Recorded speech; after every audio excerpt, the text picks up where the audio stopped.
অনেকেই বলেন কোনো সম্পর্ক যদি যাওয়ার হয় তাহলে যাবে, আর যে থাকার সে থাকবেই। না, এটা বোধহয় সম্পূর্ণ ঠিক নয়। আপনি একটা গাছকে যত্ন করে বাড়িতে নিয়ে এলেন, সুন্দর টবে পুঁতলেন। গাছটা দুদিন খুব সুন্দর ফুলও দিল।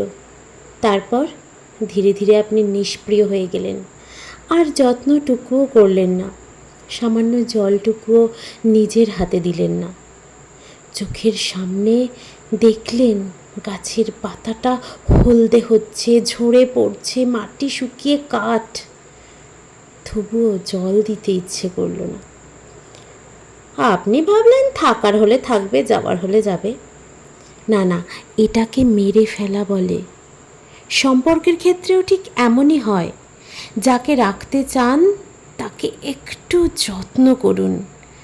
একটা জন্মদিন, একটা বিবাহবার্ষিকী, একটা ভ্যালেন্টাইন ডেতে ব্যস্ততা একটু কম দেখান কাছের মানুষটাকে। একটু সময় দিন, একটু যত্ন করুন সম্পর্কটাকে। না হলে ওই গাছের মতোই ক্রমশ হলুদ হয়ে যাবে। তখন মৃত সম্পর্কের মধ্যে আপনারই দম বন্ধ হয়ে আসবে। আপনার কথা মতো হয়তো সে থেকেই যাবে আপনার জীবনে, কিন্তু সেই আন্তরিকতাটা কি থাকবে? থাকবে না।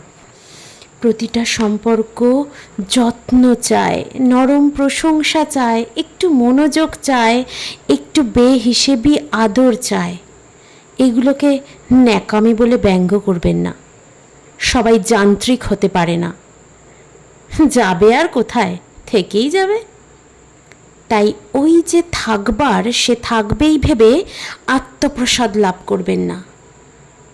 থাকাটা অনেক সময় ইচ্ছের বিরুদ্ধেও হয়। তাতে না থাকে প্রাণ, না থাকে মন।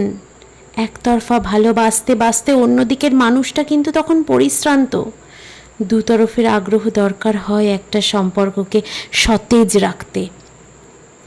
মনে রাখবেন, অপেক্ষারও ক্লান্তি আসে, একতরফারও ধৈর্যচ্যুতি হয়। এতদিনের দীর্ঘ প্রতীক্ষা যখন ক্লান্ত হয়ে যায়, তখন আমরা নাম দিই বিচ্ছেদ বা ব্রেকআপ।